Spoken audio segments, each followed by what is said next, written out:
Anyone who's worked with guns at all must have heard this admonishment to treat every gun as if it is loaded, right? And you actually, last night when I alleged that you believed in God, you corrected me. You said, no, you live as if God exists, right? And so this seems like there's a connection here. So if I had a gun here that I wanted to show Brett, if I know anything about guns, I'm going to make damn sure that it's unloaded, right? I'm going to pull back the slide, I'm going to drop the magazine, pull back the slide, check the chamber, and do this in a redundant fashion that really looks like I'm suffering from obsessive compulsive disorder. I mean, it is truly redundant.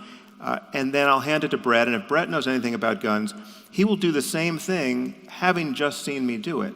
And if he hands it back to me, again, I will do the same thing, even though there may be no ammunition around, right? So it really is crazy at the level of our explicit knowledge of the situation, and yet absolutely necessary to do. And it's not merely, it runs very deep. I mean, that whole time you're careful not to point the barrel of the gun at anything you would be afraid to shoot. And when people fail to live this way around guns, they, with some unnerving frequency, actually shoot themselves or people close to them by accident. So it is really the only proper hedge against just the odds of being in proximity to loaded weapons. And yet, if someone in the middle of this operation came up to us and said, actually there's a casino that just opened across the street that will take your bets about whether or not guns are loaded. Would you like to bet $1 million as to whether or not this gun is loaded? Well, of course, I would bet those $1 million every time that it's not loaded because I know it's not loaded. So there's a literal truth and a metaphorical truth, otherwise known as a very useful fiction, which in this case is actually more useful than the truth, right? But the only way I can understand its utility is, and even utter the phrase metaphorical truth in a way that's comprehensible, is in the context of distinguishing it from literal truth. Yeah, go ahead. This is fascinating, Sam. Actually, this is I think next phase. So I'm worried by how excited you are. No.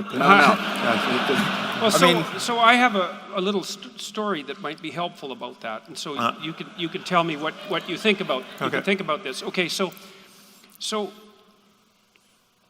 one of the things that I've been reconsidering since we talked last night is the nature of our dispute about the relationship between facts and values, because I think I can make a case that what I've been trying to do, especially in my first book, was to ground values in facts. But I'm not doing it the same way that you are exactly. So I don't want to make that a point of contention. And I'll get to that in a moment. But with regards to this metaphorical truth, let me tell you something. You tell me what you think about this. So one of the things that's been observed by anthropologists worldwide is that human beings tend to make sacrifices. So I'm going to spend 3 minutes, laying out a sacrificial story. And the reason I want to do it is because, see, what I think happened with regards to the origin of these profound stories is that people first started to behave in certain ways that had survival significance. And that was selected for as a consequence of the standard selection practices.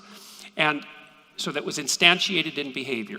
And then because we could observe ourselves, because we're self-conscious creatures, that we started to make representations of those patterns and dramatize them and then encapsulate them in stories. So it's a bottom-up so it would be sort of like chimpanzees or wolves become aware of their dominance hierarchy structures and the strategies that they use. So a wolf, for example, if two wolves are having a dominance dispute, the wolf that gives up first lays down and puts his neck open so the other wolf can tear it out, and then the other wolf doesn't.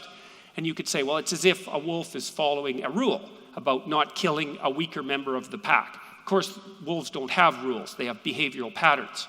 But a self-conscious wolf would watch what the wolves were doing and then say, well, it's as if we're acting out the idea that each wolf in the pack has intrinsic value.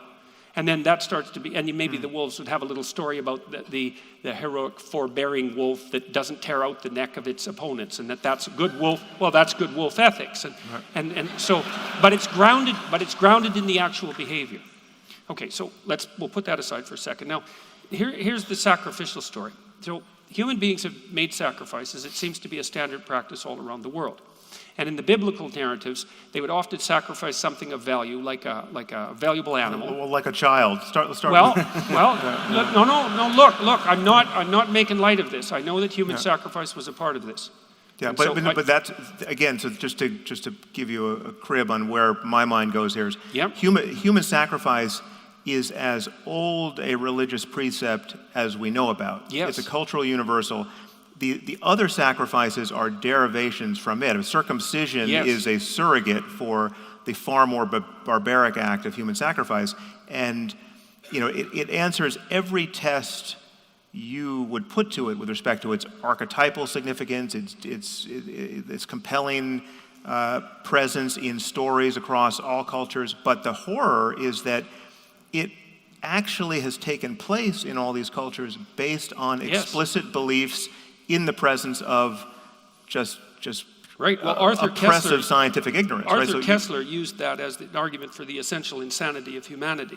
Right? But it's not just the insanity of humanity. It's the misapprehension of the causal structure of the cosmos. You don't know what controls the weather. Well, you don't know why people get sick. You think your neighbor is capable of casting magic spells on you. You're ignorant of everything, and you're trying to force some order on things. And so when you don't, in the absence of engineers, and you don't know why certain buildings fall down, you actually can agree with your neighbor that maybe you should bury your firstborn child into every post hole of this new building, which in fact took place.